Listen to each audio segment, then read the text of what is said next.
any way, shape, or form, right? This is my personal account, my personal stories, and for the most part, my personal photographs that have been cleared by Public Affairs and State Department.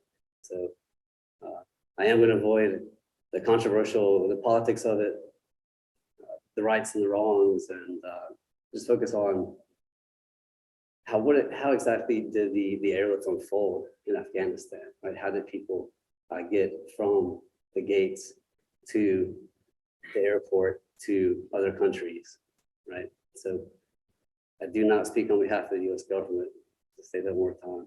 Right? Please don't hold me to that. All right, so this story will be a little bit about me, a little bit about diplomatic security, right? The security and law enforcement arm of the State Department that most people have probably never heard of, and that's okay. And it'll be a lot about Afghanistan, right? And my experiences there. I was slated to go there for a one-year tour, and that ended up getting cut dramatically short, right? Reasons that we're well aware of. So we'll start with this. This is our badge. I'm a federal law enforcement officer with the Diplomatic Security Service, and I'm also a Foreign Service Specialist. So I have a black passport as a diplomat, but also the badge and the gun of a law enforcement officer. Right? So it's kind of a special career track within the U.S. Department of State. That's our seal, and that's our badge. All right. So a little bit about me. I was born and raised here in North Carolina, in the woods in Pittsburgh, and have family here. My mom, my brother, my nephews all live here in Nashville. But I was born and raised in Pittsburgh. I went through K through 12 in the public school system there, and went to App State in Boone, where I graduated studying Spanish and Latin American studies. After college, I went to the Peace Corps. A little slide here from a number of years ago in my early 20s. I served as a Peace Corps volunteer in Paraguay. I was a health volunteer, and that ironically was where I learned about the State Department and the Diplomatic Security Service. The regional security officer, the agent in charge of security at our embassies, actually gives the security briefing to all the Peace Corps volunteers. So I'd heard about the consular affairs, I'd heard about management and a variety of different cones, but it was as a Peace Corps volunteer in Paraguay when this gentleman came up there and was speaking about safety and security, places to go, places to not go, a little bit about the history of Paraguay. And I thought, like, who are you? It seems like a pretty cool job. Who's this guy? So that was the start for me, wanting to join the Foreign Service as a specialist. And, some of these people I'm actually in touch with to this day. This is 2006. These pictures were taken with my host family and in a school that I was working with. And I included that because it's a very influential time for me. And I basically go back to Paraguay every year to this day. Right before Kabul, I was serving in Paraguay as the assistant security officer at Post. So I kind of went full circle, and I became the guy who could give the security briefing, right, to the new Peace Corps volunteers, the new graduates from college.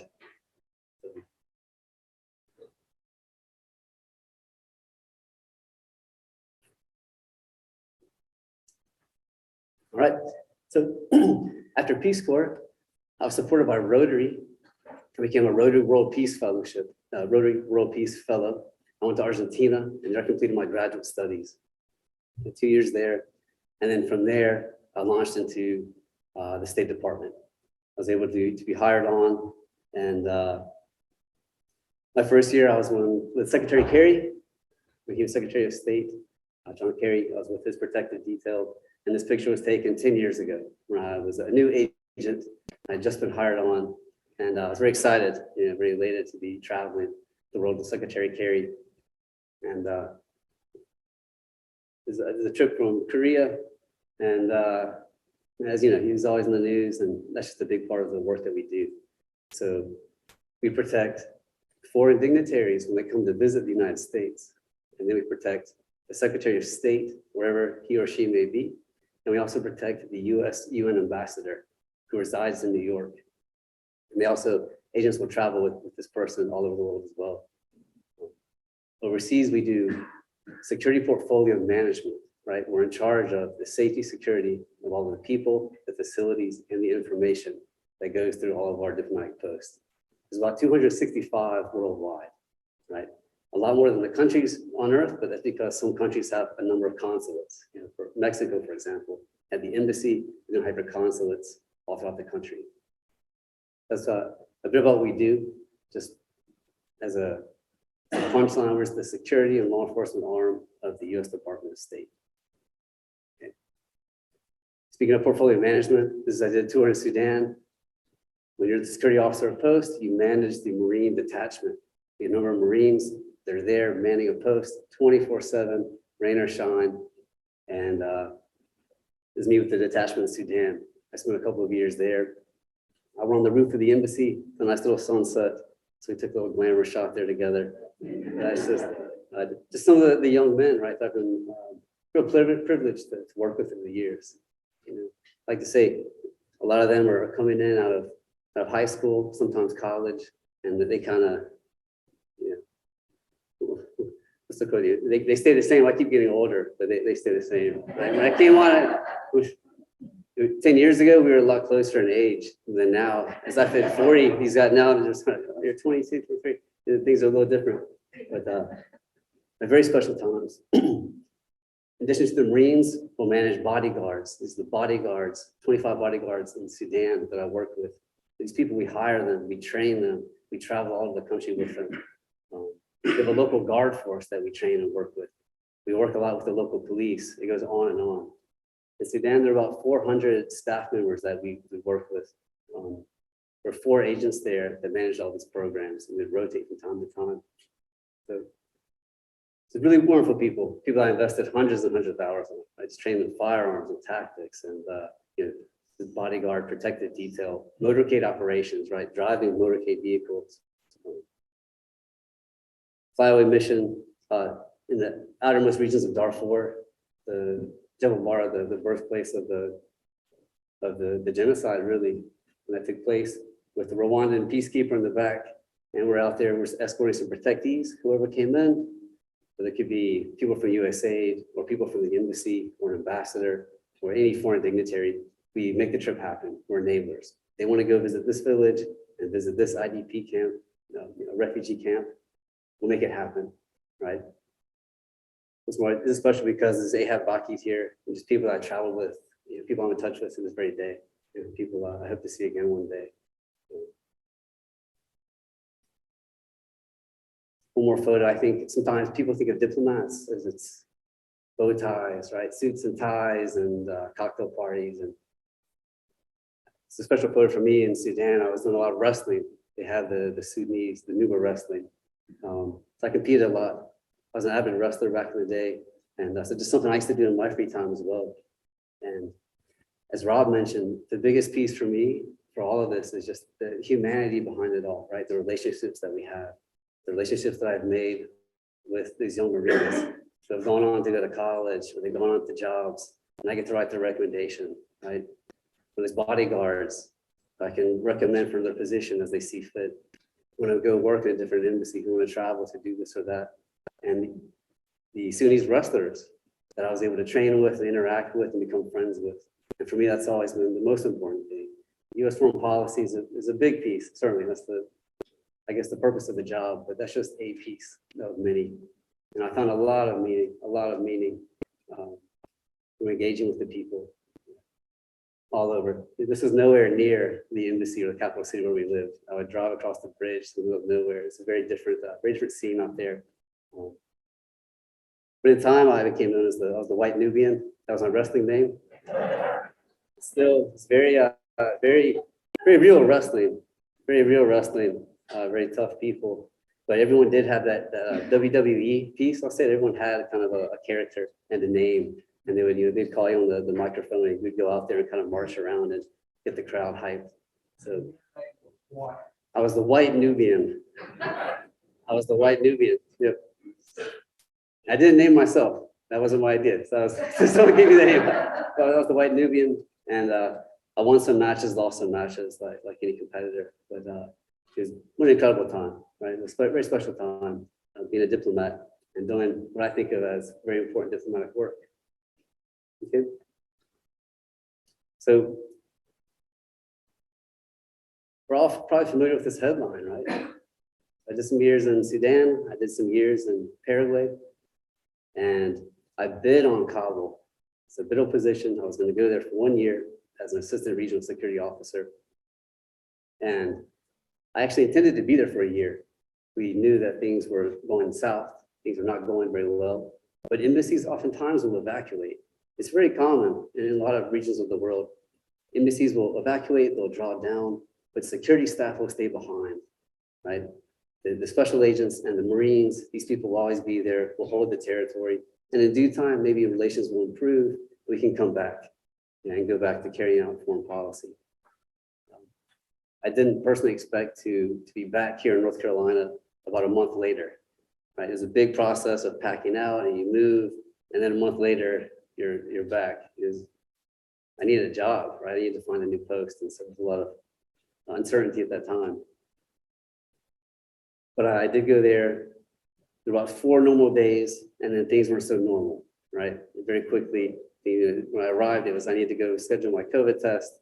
I need to get a map, find out where the gyms were and the cafeteria was, and the people I'd be working with, and meeting and greeting. And then one day, it was dramatically changed, right? And that's one of the famous photographs from that time period, I think said a lot. So a few more days, and then my reality was this. At lunch in the afternoon, I was just sent out to another camp, to the airport. We needed to destroy a tremendous amount of equipment and things. Right? The decision had to be made to evacuate. We were all leaving, right? Not just everybody, but the security personnel. Everybody was leaving, and just about everything needed to be destroyed in some way, shape, or form, right? Or packed up and palletized, traded, and removed as best as possible. With the time constraints, we just had an incredible burn pit, this massive burn pile, where at that time, it was apparent that we were not going to be able to take a lot of belongings with us. We were told to pack a bag, and I burned most of my possessions in this giant burn pit. So on the other side of this connexes. And at the time, I thought it'd be kind of weird if I saw on the news somebody wearing my clothes or something. So I just kind of chucked a lot of things in there. But it was a very chaotic time, right? It's a very chaotic time. And the first mission was to destroy things, vehicles, pack up what needed to be packed up, and prepare for departure. Very shortly thereafter, we ran into the humanitarian crisis, right? So it became very important for us to evacuate as many Afghans as possible. A lot of these people had served us over the years. They've worked for the U.S. Embassy. There were a lot of American citizens still on the ground. People with American passports, right? They needed to be evacuated. And that became the crux of the problem. On one side, we're destroying everything as best as possible, preparing to remove ourselves entirely from the country. And then we're here to evacuate people, and we need those vehicles to move people that we destroyed last night, right? The food that we were destroying, we need that because some of us are staying behind. And that was kind of a really interesting predicament, I think, for the US government, that people did the best they could, I think. It's just the theme for me, the idea of imperfect people making imperfect decisions, right? As best as they can. It's just the theme that goes on through history. One night we're destroying everything, destroy all the vehicles. The next morning, we got to go find vehicles somewhere, right? Breaking windows, vehicles were hot wired, vehicles were jumped, and did the best we could, right? To start loading up passengers. At this point, everyone had relocated to the airport. This is an open source photograph I took off the internet just to give you an idea of some of the gates. What happened was people were beginning to be extracted. They're beginning to be flown out on flights.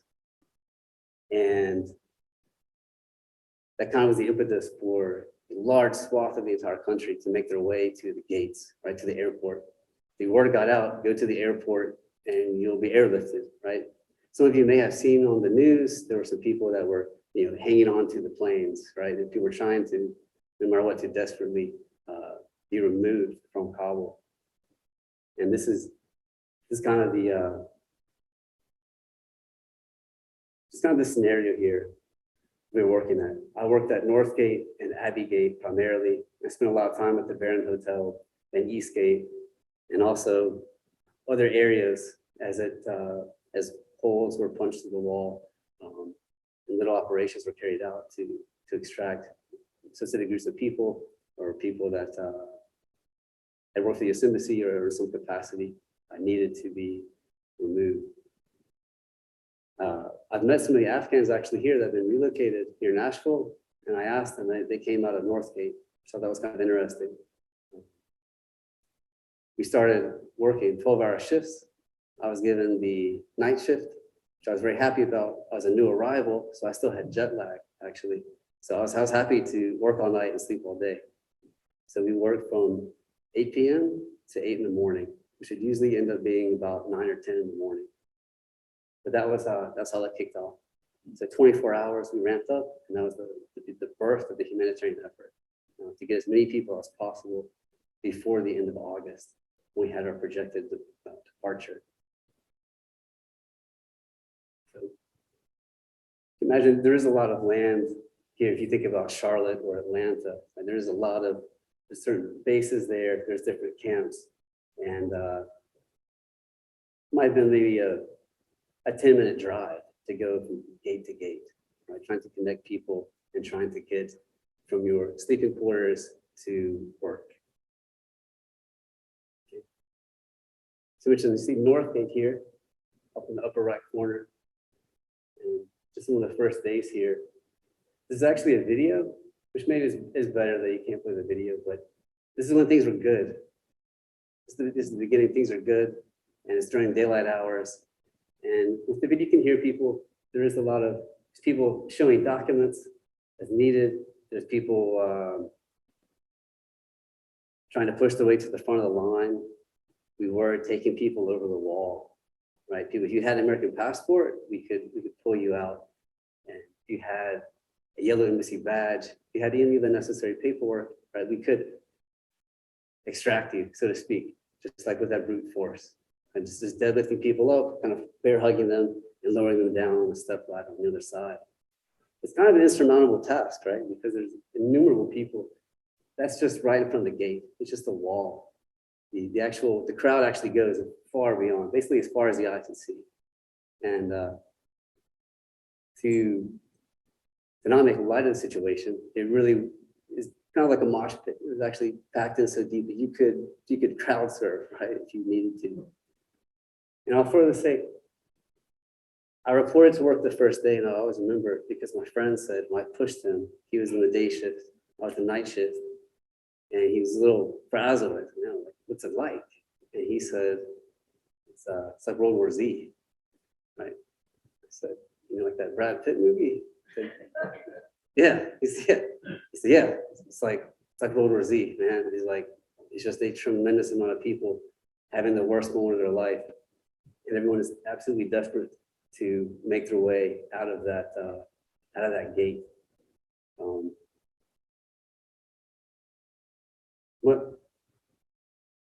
This is the outside of the gate here. People are pressed up against the wall, trying to get in. And then the inside of the gate at night, right? Before we would open up the gate, the people would come through the chute, and we would look at their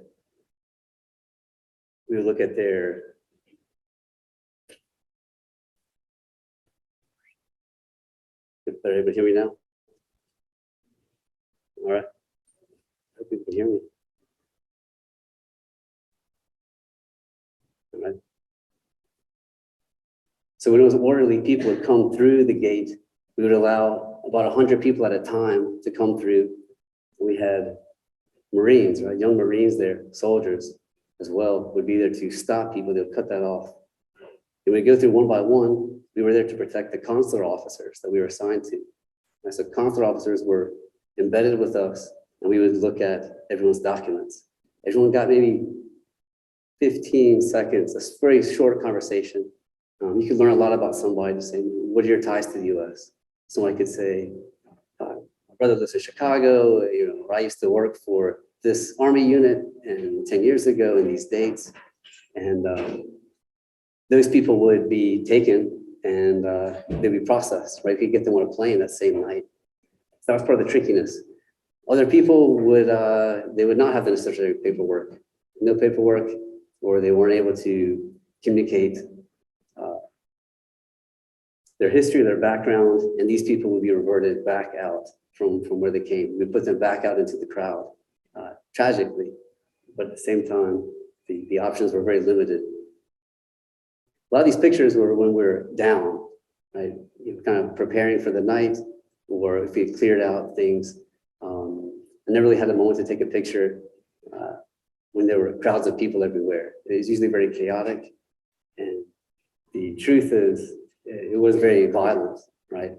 And I think one thing that I never really captured by reading the news is that for every person that we took over the wall, or every person that we pulled out of the sewage gate at Abbey Canal, there's probably 20 people that are trying to come up as well.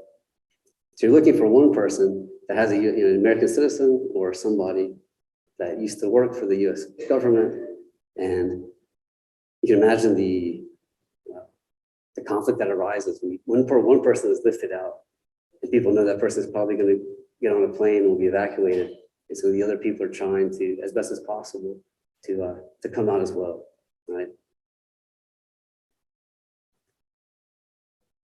I do have some footage. There was a lot of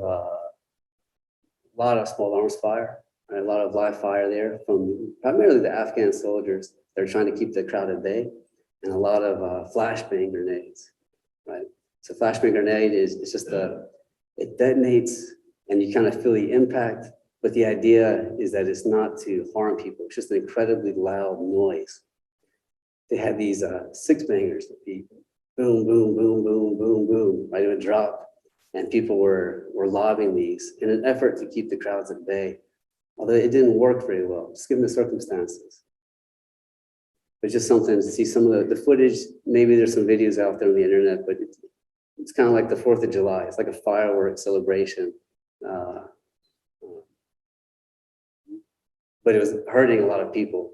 They're not made to be impacted in the vicinity of another person, right? Something that would be thrown into a room, right, to help clear the room. So, if that makes sense. So we're here at Northgate. We saw in the previous picture on the outside of Northgate. And this is outside as well. At a point when the wall, Northgate was going to be overrun. At that point, it was always important to keep the crowds at bay, because if we were overrun, then nobody would get out. And that was part of the predicament as well. We're trying to get people out. We do have to use force to keep people out, I guess, from crossing over. And at one point, the military pushed out to gain territory. They set up concertina wire or razor wire in an effort to help keep the crowds at bay. At this point, there was the talk of the confirmed and imminent IED threats, right? There are always warning signs of imminent IEDs that might detonate, right? That might harm us. So this is a way to buy more territory in a sense, and to get the crowd further back from the North Gate.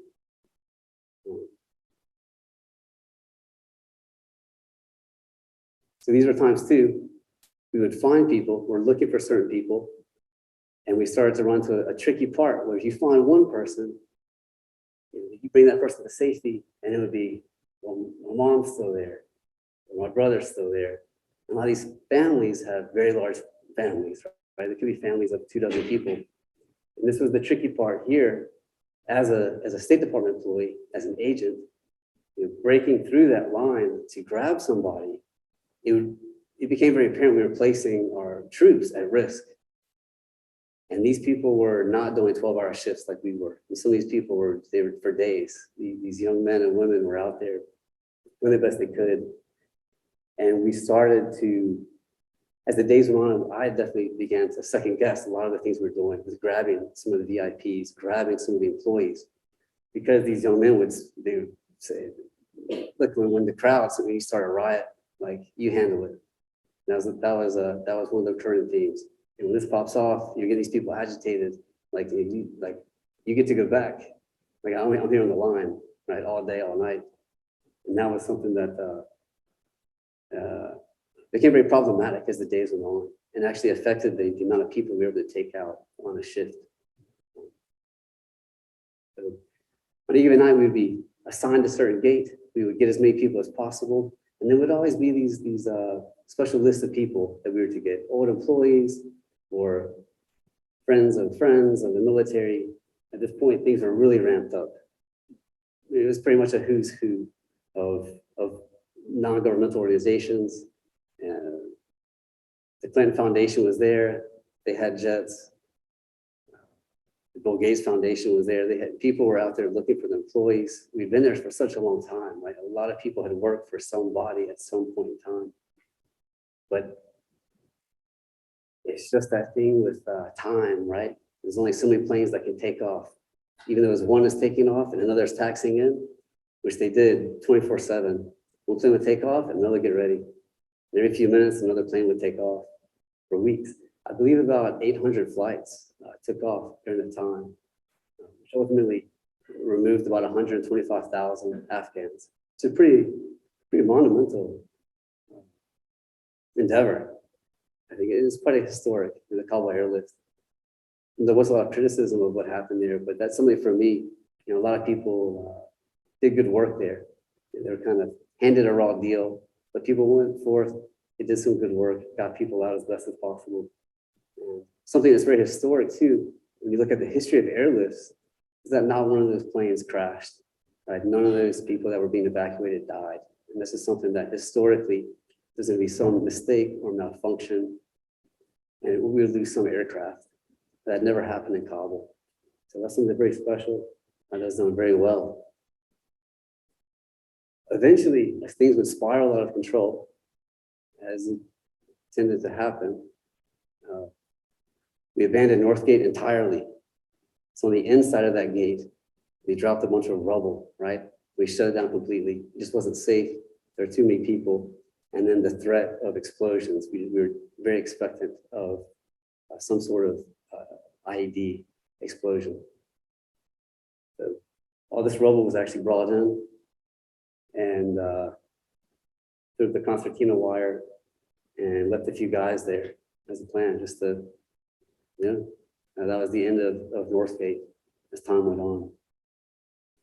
After Northgate, I was reassigned to Abbey Gate. So Abbey Gate is infamous. This is actually where the explosion occurred in the final days there. So you can kind of see there's a bunch of people there on the other side of a wall. And as we process people are abandoning all their possessions. There's just very poor conditions there with innumerable people as the days went on. So on the other side of that wall, what you would find is there's a canal. It's basically a sewage ditch, right? So you could be on the wall and people are down in the water. And that was a way for them to make their way into the airport. When people would contact me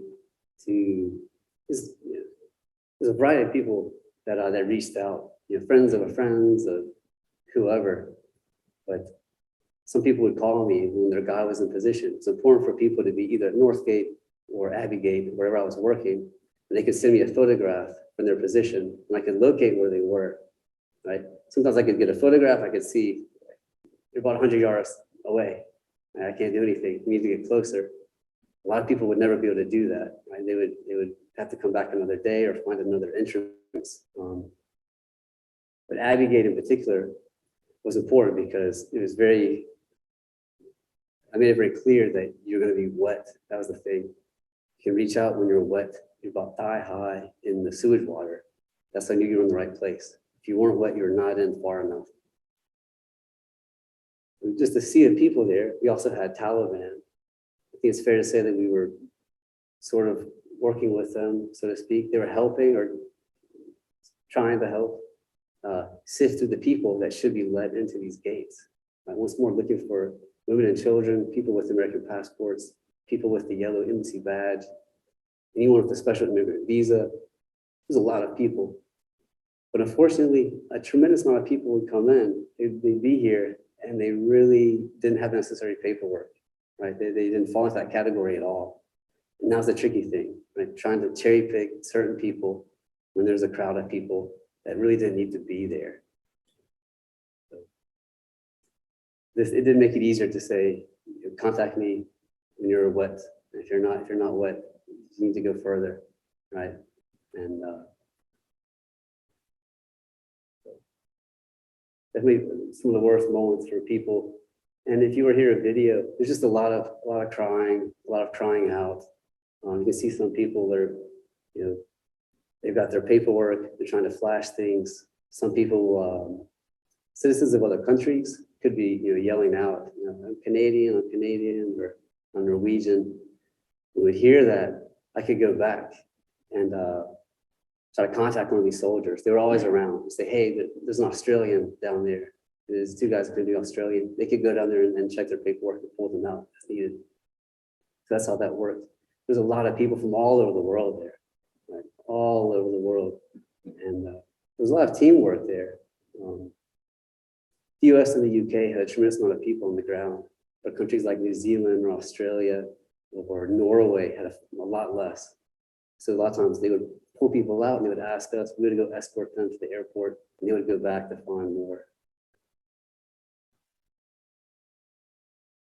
It's the same Abbey Gate wall.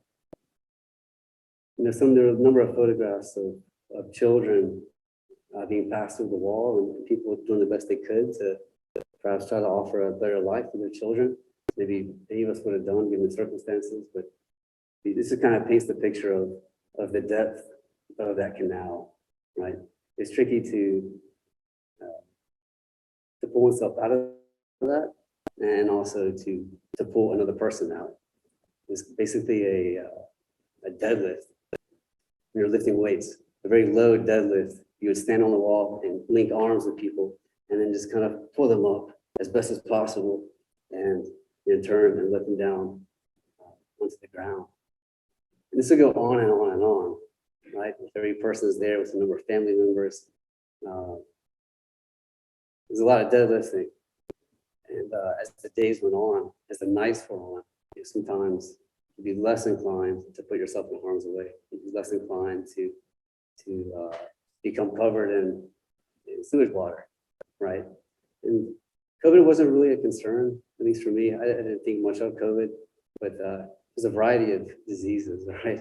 There's a lot of things that can happen to you, and it was a very intimate exchange, right? To pull somebody out, right? It's very intimate to pull somebody out and take them to safety, but that's how it happened. I don't know the way to say it. And there was nothing more glamorous. There wasn't very special technology. It was just people.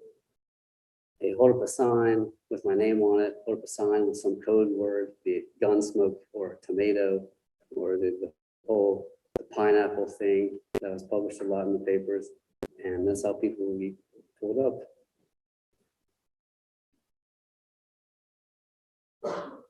This is a photograph that was passed to me. Someone said, "Hey, it's an interesting photograph," and someone pointed out that I was in it. This is me, right here, and that was interesting because a friend some photographs were floating about, and someone said, "Hey, I saw you in this picture." I thought, "Oh, that's kind of interesting," but it paints a good picture here. In the later days, we were having more difficulty controlling the crowds. Concertina wire was placed on top of that, and only certain openings were there, and that helped funnel people into the areas that we wanted. It's easier to manage. You can see a Norwegian up there with the flag in his chest, and that's how that would go down. You show the flag. If there's a Norwegian citizen in there, they can yell or get your attention, and they can pull them out. Same with other countries. Some countries would just tie a flag to that chain link fence, right? Just try to get people to identify it and to express that. And initially somebody would be contacted and they could be pulled out. For the most part, though, most people were kept back, right? There's only one person can only pull out one person at a time. And eventually, fatigue and just eventually we were all sick. And I can say that all of the agents, we were all sick and coughing, in the later weeks, and staying up all night, kind of a lot of physical exertion. It's probably not good for anybody, I remember when I came back on the plane and when we left, and they asked you, have you been in close contact with anyone with COVID? Yeah. And we actually got tested going back there. And I answered, I said, about 10,000 is what I said. And I thought that was like a sincere estimate. But that's the thing, we did go from this, and then you're going back to States, and then it was like, okay, we're gonna swab, we can get the COVID test. So say you're going back and you're looking for somebody. So then you go there. I tried to take this picture just really quickly. I was trying to do some tourism and take photographs of people, but it was special to document. I think it was important to document. And I do think it's important to tell the story, right? Imagine when you go down, the people are showing IDs. Maybe this is a passport card here. You see that the piece of paper up top says Gunsmoke. This other person here, he's got the piece of paper that was circulating, right? So there were messages from the embassy that they're trying to locate certain people to be pulled out. And then what happened is people forwarded it around to all their friends and relatives, and then it became their neighbors, and all of a sudden it becomes irrelevant. And that happened time after time after time. The people you're looking for, Gunsmoke, that only worked for a few hours. And then the guy next to that person, he's gonna write Gunsmoke on some piece of paper and hold that up with the hopes that he'll get pulled out as well. So there was a kind of a cat and mouse game of that, just trying to get out the people that you're looking for, as well as anybody that had that American passport, right, or that yellow embassy badge. At this point too, a lot of these people are here for days, for weeks, right? They're still there. Once we would pull people out of the gates, they would be corralled into long lines of people. They would be searched. At this point, we're inside the gates. None of these people are vetted. None of these people are searched. These are completely random people off the streets of Kabul that have made their way to the airport. So once we identify people, we pull them in. Marines would go and search them. They'd search their bags. Early on, people could still take luggage with them. They had bags. So very, very respectful of people. I feel like, looking back, very respectful at all times. If it was a female, we would get a female Marine to search them. We were always in touch with that protocol.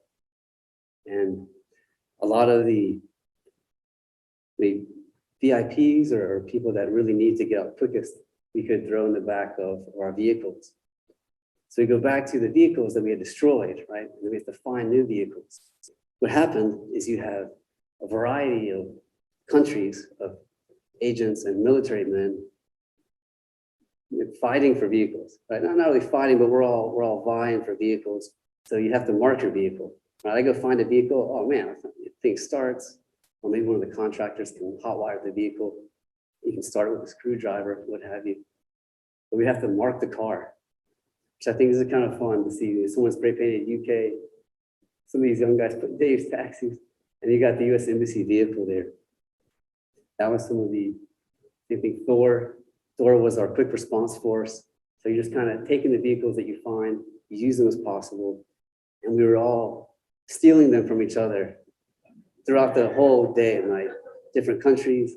And you'd see some Brits driving a U.S. Embassy vehicle, and we'd go and like try to stop in the car and say, we're going to get 2 more people, we'll be right back. Okay.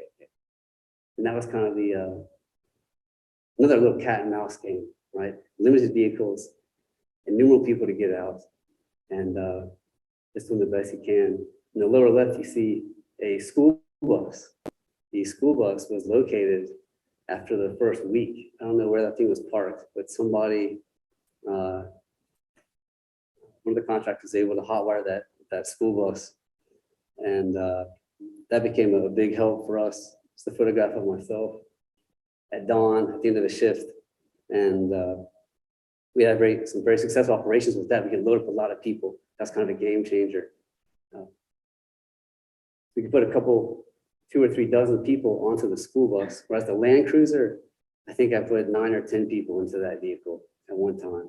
And that was one of the things, there's a saying at least in the military and then in the State Department, how many people fit into a Toyota Land Cruiser?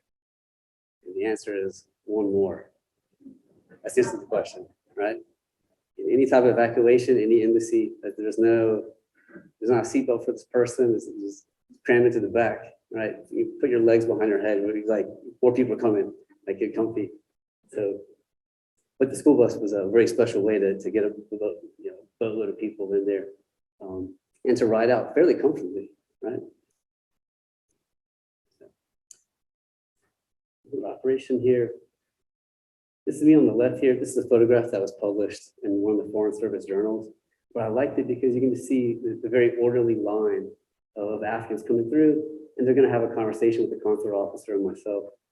And this is a camp that was near Eastgate, and we realized there was thousands of people that had been there for a number of days. So one night we were tasked there just to go process. I think it was 6,000 or 7,000 people. So we'd be in a line. The military would help us line up a few hundred at a time. We'd go through. We were done with this few hundred. Maybe get some water, take a minute rest. We have a few hundred more come out, and we did that.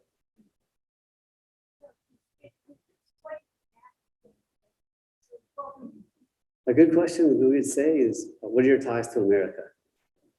This is pretty, what are your ties to America?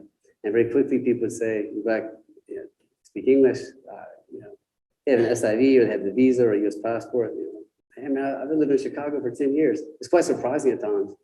I've been in Chicago, my brother is in California and my aunt is here. And what's their address in California? 417 North Street, and they would know. Because apparently with other people, they weren't, apparently they didn't have a lot of ties to America, right? Other people could say, I worked with Staff Sergeant so-and-so in 2011 in Kandahar, and it was very apparent. 15, 20 seconds, you could figure that out pretty well. And obviously, if they had a US passport, it's green light, you're good, right? You have the SIV, the special immigrant visa, you're good to go, no problem. You have your paperwork from the US Embassy, it's a very easy decision, right? So we could process people very quickly. From here, we'll move into the aftermath of this. Let's picture that same corridor there, and then maybe as dawn is coming on, we've gone through everybody, and a lot of these chaotic moments is kind of the duality of it, right? The kind of the violence and the chaos, and then it'd just be quiet and kind of peaceful, and just sitting there, and we'd done our job. We could go support some other gate, or people were looking for people. We would just leave, pack up, and go somewhere else. And I think that was that's how it went. So people would get red light or green light. If you're green lit, we take you into the airport. You go through. There'd be a bus that would transport you to the actual bus terminal. They would take your biometrics, and you would be on a plane quite quickly. The C-130 is going to hold a lot of people. A lot of the photographs there. There were no seats there. People were just packed in like sardines, and people were just taking off on these planes. So a lot of the people that would be pulled out of the gates, they could fly out that same evening, with a bit of luck. This is when things are really quieting down. Imagine as time went on, the amount of luggage, the time frame when the window was closing, right? The threat of ID explosion was ever increasing. Eventually, people could take their luggage, and then we allowed them to take their luggage, but they had to empty it into a plastic bag, a clear plastic bag. And then in the final days, it was no luggage. It was you drop everything except for baby formula, anything you need for an infant child, drop everything, take your meds, and then we would process them. And so as time went on, it's just more and more luggage, more and more possessions being left behind. This little bird here, I included this because I don't know if you can see right here on the tip of this little box. We had children. One girl I remember had a little dog. You can't take the dog with you, right? Another girl came up with her pet bird, had clipped wings, couldn't fly. You can't take the bird on that plane. But we would feed the animals. They became kind of maybe a mascot of sorts. I'm not sure how to describe it, but that was a bird that we'd feed. give them little caps of water, and we'd name it. So this Biscuit, there was a dog named Jafar that was always around, and everyone knew the dog's name. He became a kind of instant celebrity, but that was also part of the humanity behind it. Even if something very, very sad, very tragic, a little girl, right, has to leave her pet behind and all of her possessions. You have a young Marine, right? A lot of these people I talked to, it was their first time overseas. A lot of these people had enlisted, they had joined after high school, and then they're kind of thrown into this and also doing the best that they can, right?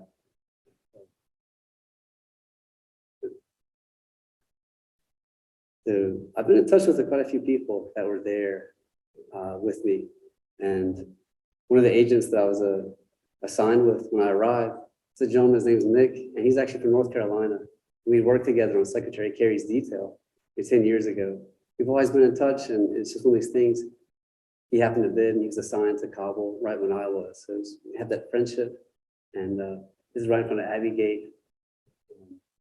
We went to A&T University. We'd always talk about North Carolina stuff and this and that. And, so those relationships were always very important to me. And I think, talking about some of the things after the fact as well. It's interesting playing off some of the same scenarios, right? When we interpret different things, we all experience the same thing. We're all there for the same thing, right? But maybe he remembers it differently, right, than I do, or someone else. And I think that was one of the underlying things there with very chaotic events in general. What exactly is happening and why? It's very hard to know sometimes, without the hindsight that we have now. So that's Nick. It's a gentleman named Dennis. He was one of the Germans. He's one of the German special forces there. Spent a lot of time with him. We became good friends eventually. We started hanging out and helping each other. So there weren't a lot of Germans there, and that was something that if I had some free time, I could help them pull out German citizens, right? And they'd be out there and just lend them a hand as well, or someone needed a break. I just have someone else there to deadlift people or to carry them out. At times it would be, you have to treat people as well for these sort of medical condition. It's very much I think it was a very successful humanitarian effort in that regard. Just the people that came out, the interagency coordination that was needed for that, and just the international coordination, I think, to be there working with people from all over Europe, people from South America, from Australia, good work. Because Dennis, we're still in touch to this day, and imagine I'll bump into him one day, next time I travel to Germany. So this is the end. It's time to leave. We obviously did not get out everybody that we had hoped for. We got out a lot. We got out the people that we could. And this was the final shift of the final night before the final evacuation. That's why US was the final flag there. And that was the final, this was on the midnight shift. So we have a small handful of agents. We have a larger contingent of consular officers that we protect. And then we had a large swath of contractors, right? If you ask me, the contractors are the heroes of that operation. These are the people that I would show up on shift, have a list of people we're looking for, kind of an overall agenda. I could go to the contractor, the supervisor say, I need 4 vehicles, I need 8 guys. And they'd make it happen. 10 minutes later, they show up, they're ready to go, and we go to work, right? And we bring some food with you, some water, like we're out the door. And so, but these are the agents there on that final night. That's the terminal, the airport terminal right behind them.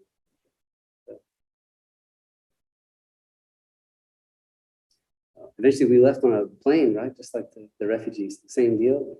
And it's time to go. Maybe the work didn't feel quite finished, but it's time to go. So we all packed on, just like a lot of the people that we pulled out before. The chairs, that's myself on the right, with the contractors and a lot of the State Department personnel. And we sat on the floor. I had no idea where we were going. Most of us didn't even know what country we were going to. We were just leaving Afghanistan. that was the funny thing. And then actually we arrived in Doha, Qatar, and a lot of people thought we were going to Kuwait City, which is an interesting thing. We actually, almost like we went to the wrong country. right? Just given that a lot of the chaotic events and the planning, and there's a lot of flights taking off. I mean, we touched on Dulles. We got Gentry Smith here on the left in the suit. He's the Assistant Secretary for Diplomatic Security, also a North Carolina guy, went to NC State, former cop in Raleigh. He's risen to the ranks of the State Department. I thought it was a nice gesture. We kind of been through a lot. It's kind of nice to be in Dulles. We had nothing but a little backpack, a little pack. Everything else was gone. But he was there to say we did a good job, I guess. We pat ourselves in the back. But here you got a handful of agents here. I'm on one of the back rows. But these are mainly contractor personnel. Got a handful of special agents with diplomatic security, and you have the contractors that we would manage, right? So that was at Dulles, and we're all safe and sound.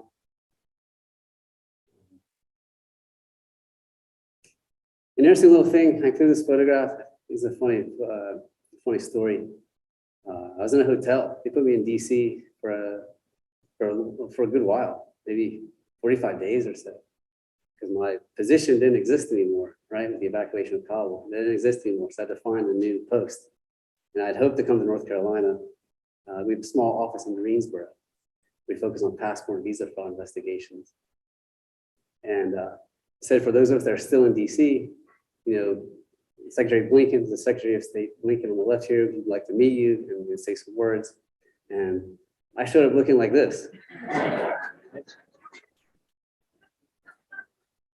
And at the time, in hindsight now, I could have gone to Ms. Warehouse and bought a suit or something. But at the time, I was like, I'm not doing any of that, man. Like, you know, I had one, that was my button-down shirt. So I'm not, I can't, I made sure I packed that. You know, I had one dress shirt, one button-down shirt. It had to be the Hawaiian shirt because it's awesome. But I really didn't have my pair of jeans. I had a few other pieces of clothes, and they invited me to the State Department to meet Blinken, and it said formal, informal. The invite said informal. So I said, I can do that, no problem. And so that was an interesting photograph. They had a professional photographer. They took pictures with those of us that were there, and he spoke with each of us. And we traveled with the Secretary of State often. Even before this last trip, I was in Lithuania with Secretary Blinken.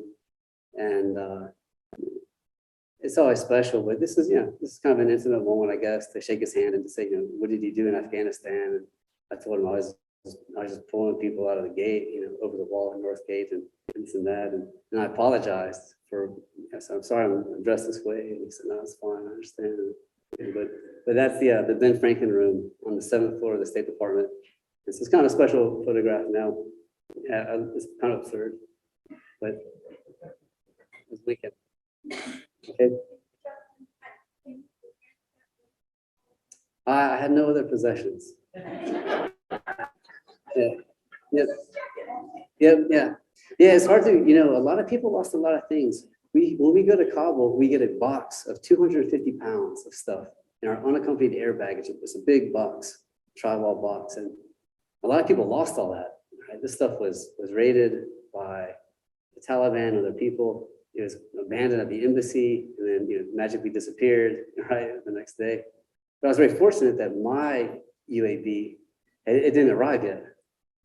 There was a holdup in Paraguay where I came from, and the shipment wasn't delivered yet. So my stuff was actually diverted back here. It's actually maintained some of that stuff. It came a number of months ago. But at the time, we could take one bag on that plane. That's the thing. So yeah, it's probably like your laptop computer and your personal mementos. Yeah, but your favorite shirt, right? You pack that in there, and like you do the best you can. And that was the idea behind that. But in most of my stuff, I would say about 95% I burned in that huge burn pit early on. Just have a few more photographs here. A lot of times I would pull people out of the gate, and if it was like I call them a VIP, just somebody who's being looked for from somebody, a friend of a friend, I would take a proof of life photograph with them. This is right out of Abbey Gate, right? Pull somebody up, pull them over. I find the young Marine right here, whoever helped keep people back at bay, and ask him, like, hey, take a photograph of this, right? And this is a Wazir in the middle. And his brother, I didn't know was coming with him, but he was there. So, all right, we'll get him too. And I sent that to his friend in the US who lives in Woodbridge, Virginia. Wazir was an interpreter back in the day, about 10 years ago, who worked with this guy. And he's always been in touch with him. So this person, someone that I pulled out at the time, I went to get my vehicle. I was going to drive him back to the terminal, but someone had stolen my vehicle. It was gone. So then I had to go around. I was asking people to get a ride. I need a ride. I need +2 to go to the terminal. It's not that far, but it's about a mile and a half or so. Right? I'm not trying to do that with body armor, right? So it's heavy. And there's more people to get out, right? So eventually I found there's a black Land Cruiser, and the doors are broken. The doors wouldn't even shut. So I thought I was going to take this vehicle. And I was getting in, and then there's a girl in the back seat. All I know is she was a Marine. Her name was Christina, and she was holding the vehicle.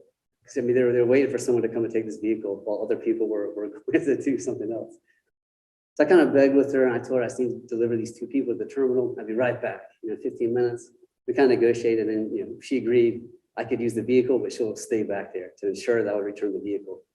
It was very reasonable, right? Given the time, we were, like I say, these vehicles were going, they're disappearing quick. Sometimes you'd park it and try to hide it somewhere, right? Or people wouldn't find it so easily. Same with my helmet too. A bunch of young Marines, young troops, and they like these nice Tier 1 helmets here, right? So I write my name on the back. It says Peele, U.S. Embassy, back of the helmet.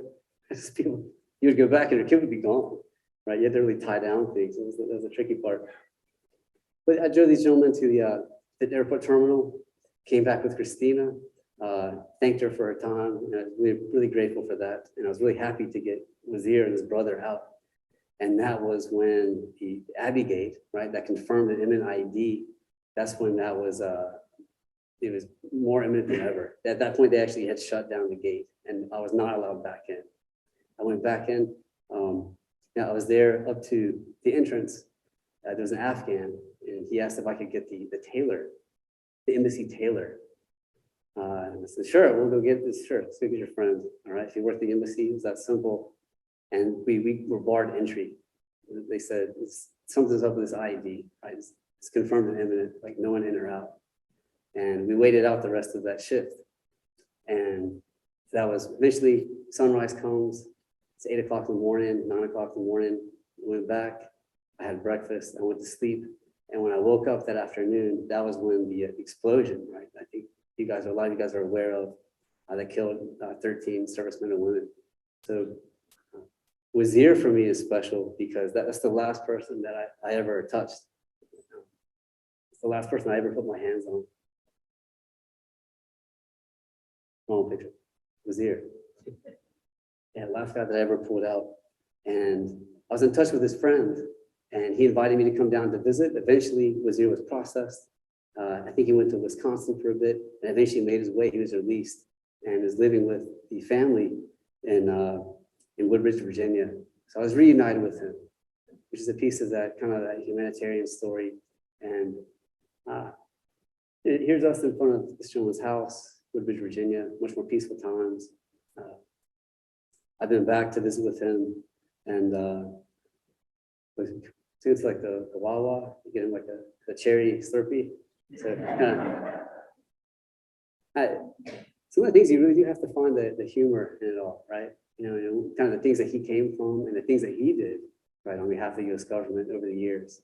And but he's here now. He and his brother they're working, and they actually just recently got their own apartment. His brother got a little 2-bedroom apartment just down the street from this house here with the American, their friend. So I drove up maybe a couple months ago now, but he had the American said, hey, Wazir keeps asking about you. He's always asking about you. Like, come back up, and stay with me and my wife. And so I went up there for a long weekend, and they told me that Wazir had failed his driver's license test. So I said, oh, I'll take him next time. So Saturday, we went to the Virginia DMV. It was a horrible mistake. Saturday morning, Virginia. We waited in line for 5 hours. But eventually he did pass, he passed his driver's license test and he got his driver's license. It was a very exciting time, you know, for him and his family, his host family in the US. And he told me that, he said, Justin, you give me good luck. You got me out of Afghanistan. He's like, with you, I passed my driver's license test. And he'd failed that before. But it's just something that a good reminder of some of the people that have made their way here, right? They're going to go on and do really wonderful things. Wazir is really interested in joining the army, of all things, you know, just with his background and his language skills above all. And you can't fake that, right? The language skills are just so priceless. But it's something that he's interested in doing in the future. On my last visit up there, his friend said, hey, let's recreate that photograph that you sent me. And that was with his brother in his living room.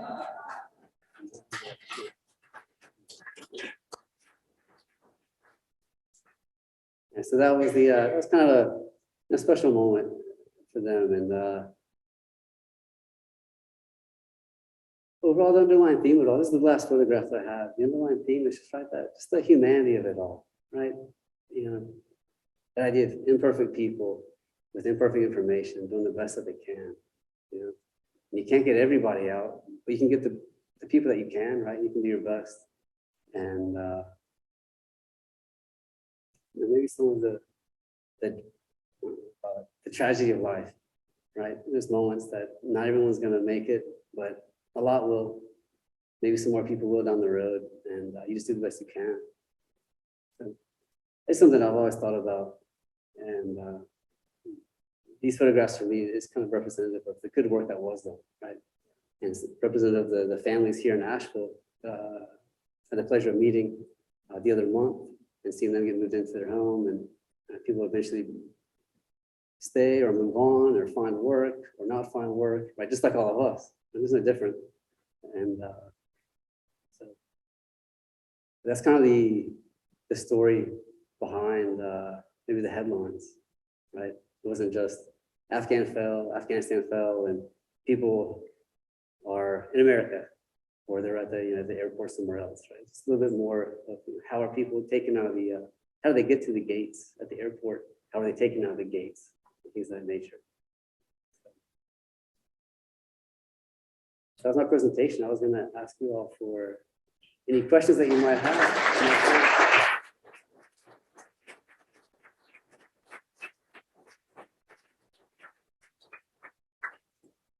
Yes, sir.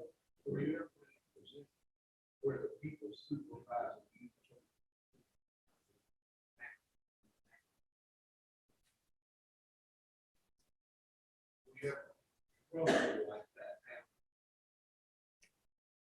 I think for me, I think we were operating largely autonomously at the gates. We were kind of given an overall mission, and they would go out, and we were the ones controlling the consular officers, the contractors, and trying to keep people safe while working with some of the military people on the ground. The final order to evacuate at the end of August, that came from higher, and that was just we get on a plane tomorrow. You know, pack your bag. That was the final day. It was we're done here, and that was a lot of it was with that final day with the explosion. Right after the explosion, that was kind of a downer, and I felt it too. I'd actually been talking with a lot of the young Marines and soldiers at the gate. I mean, they're right or wrong, but I always thought, so, you know, if any of us get killed, like it's not worth it, right? And we used to joke like they'll make a movie out of you and like name a CrossFit workout after you, but it's not worth it. That's what I would tell those guys on the big wall. So, but after that explosion, that was kind of it felt a little bit more real, I guess. I think that was when things were really it was time for us to move on in a sense. So they didn't have to ask me twice, you know, right? So to get on the plane, so it was time to go. We had a good run of it for a few weeks. And, that's that. Yes, ma'am.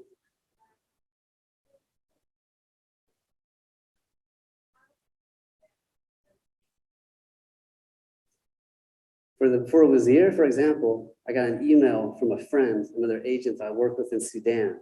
It says, "Hey bro, are you in Kabul?" To which I responded, "Yes."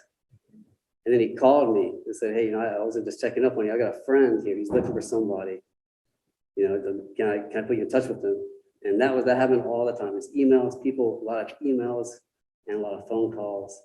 And it was that simple. A lot of it was not anything more well organized. It was kind of friends of friends. And I talked to this guy, Sam, Wazir's friend. He said, hey, tell him I'm working at Abbey Gate. Tell him to go to Abbey Gate. Tell him to get in the water. Tell him to get in touch with me when he's in the water. He actually reminded me, it's kind of word of mouth, a lot of it. People get in touch with, like, hey, who's working at Abbey Gate tonight? And these people are working at Abbey Gate. And then some guy who's a friend of a friend, he's looking for these people and see what happens. Here's bucks.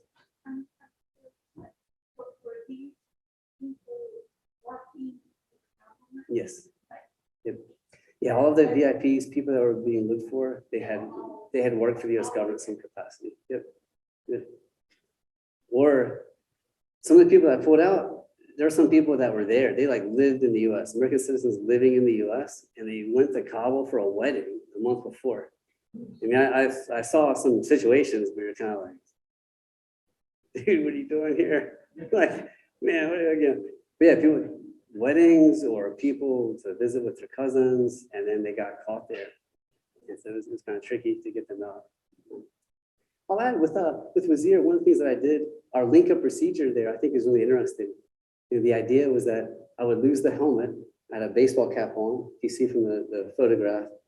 So you look for the guy with the baseball cap, and I broke a chem light, right, like a glow stick. He used to look for the blue chem light. You would see the blue chem light, he would yell my name, and ideally flash an American flag on a cell phone. Like, so you know how dark it was to see that light from a cell phone. It would really you zero in on somebody. Even with 100 people, you could say, add someone saying your name, right? You could really say, what's your name? Who's Wazir? So that's how that happened. That's how I was able to look at him in particular. Yes, sir. The last couple of days,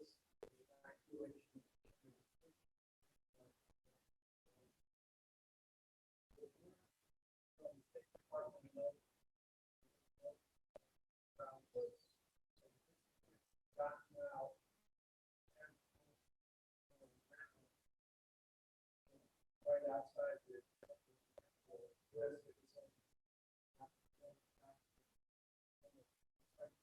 others out away got them all out. That's the case for where it seemed like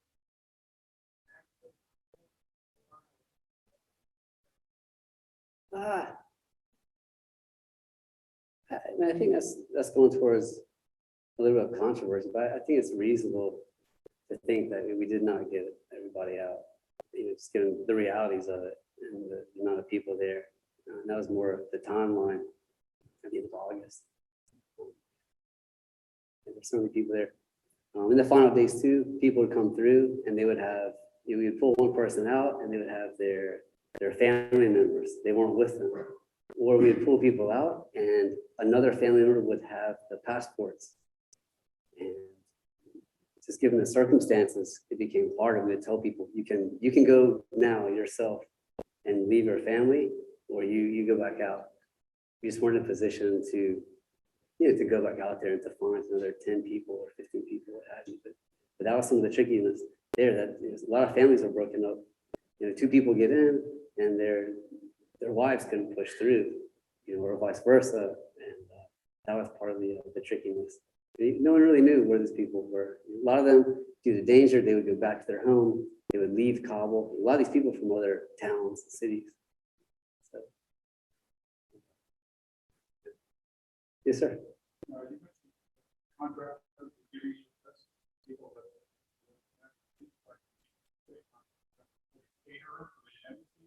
No, yeah. defense contractors or what? The list of people would come down from usually from the State Department or other military colleagues, but the contractors were defense contractors.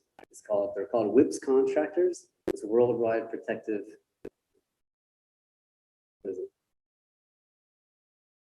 I forget, it's WPS, Worldwide Protective Services, I believe. These are WIPS contractors that we employ kind of around the world. in high threat, high risk environments. They were kind of made infamous with Blackwater back in the day, right? With Blackwater, there's a variety of companies that still exist to this day that we do business with. Yep. So even a lot of them, there's a company in Moayak, right? Blackwater used to exist. So they help us out. They do tremendous work. Did I answer the question? Defense contractors, right? Yep. Okay. Yep. Yes, sir.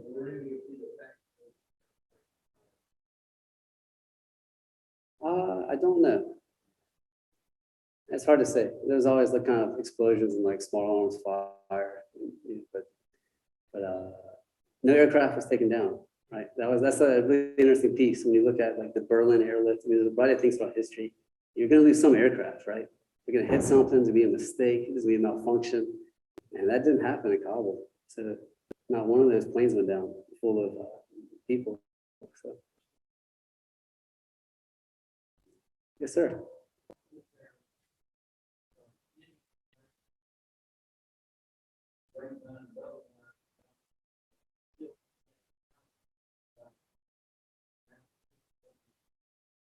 Yeah, you know, I was on another trip recently from United Arab Emirates. We're in Abu Dhabi, and they have a whole, it's called humanitarian city. We call them lily pads. They're still lily pads with thousands of Afghans all around, and they're still finding U.S. citizens. I wanted to visit the place, and they let me go in there, and they learned that I had served there in Afghanistan, and there's still large swaths of people, and then they'll realize that this family has American passports. It's kind of hard to believe, but yeah, there's still people that will be trickling in, and they're still locating people that will eventually make their way to the U.S. Certainly. Yes, ma'am. What's up? Okay. Yeah. So we talk about what we do overseas, managing security portfolios and protecting people and information in our facilities. Domestically, we do passport and visa fraud investigations, along with dignitary protection. So I'm assigned to a small office in Greensboro. There's a handful of us. I do passport and visa fraud investigations primarily. And then I support our protective missions as needed. So I travel with Secretary Blinken from time to time. There's opportunities to go volunteer in Poland right now. One of my teammates in my office, he's in Poland for the past 45 days. And so kind of domestically based, but you can travel as needed in support of the mission, right? So the work is very different for me, right, than what I've done in the past in Sudan and Kabul and Asuncion, Paraguay. But it allows me to be here in North Carolina, right? I can just drive up and see my family as opposed to flying from somewhere. It's a lot easier to plan, you know, on the weekend, just come up here. That's what I'm doing. I'll be around for a few years here in Greensboro, and then I'll bid and I'll go to another country. It's the Foreign Service lifestyle. So it's just kind of a, I'm not sure how to explain. Yeah, so I just have to be lucky that I'm from North Carolina, and we happen to have an office in Greensboro. We do not have offices in every state, not even close. Yes, sir.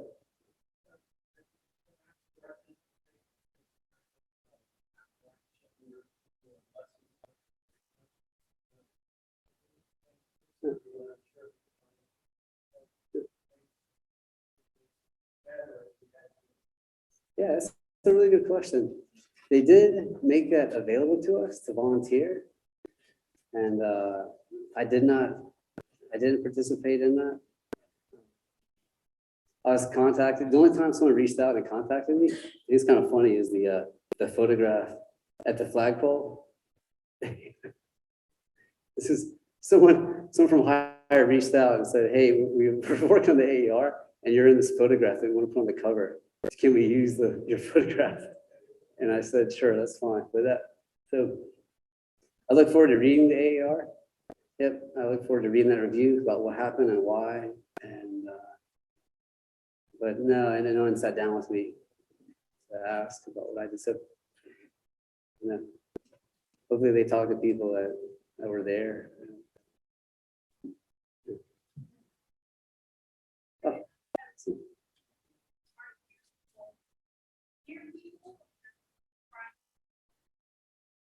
No, in this photo, we were done. We had cleared out. Yep, that was the last ship. Yep, everybody that had been pulled from the gates, they had boarded planes, and we were shutting it down. So there's no one left inside the airport. That was the final piece. Yep.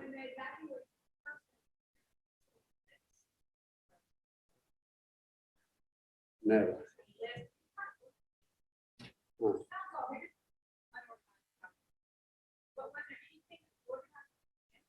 Hmm. Nice. Someone is very abrupt. How the operation unfolded, very abrupt, but people did try to organize as best as possible. You guys go to this gate, you guys go to this gate, you go to that gate, and look for Americans, that type of deal. And it evolved daily. But sure. And like anything, when you give it more time, I'm sure things have been planned differently. It was very, very urgent, very exigent circumstances. Yes, sir.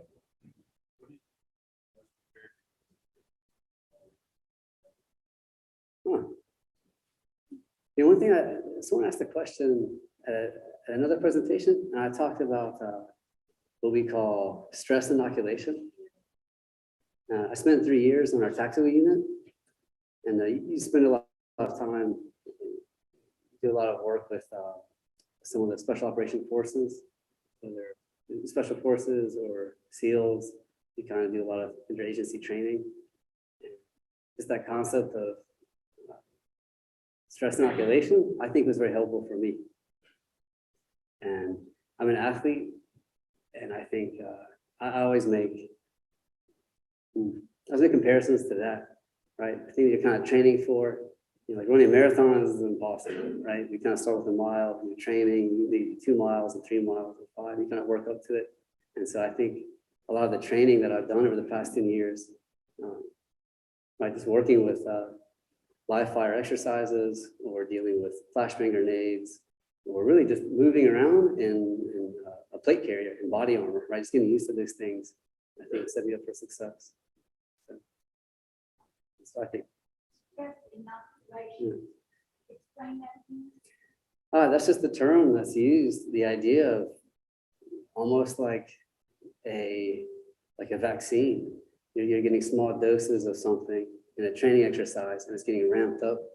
So maybe you could do an exercise with paintball guns, right? With ammunition rounds, and then you move up, and you can do it live fire, and you can do it live fire faster and faster, for example, right? So a lot of the same thing. We do a lot of training with firearms, driving vehicles, motorcade operations, stuff of that nature. So a lot of that CrossFit thing. I think makes you stronger.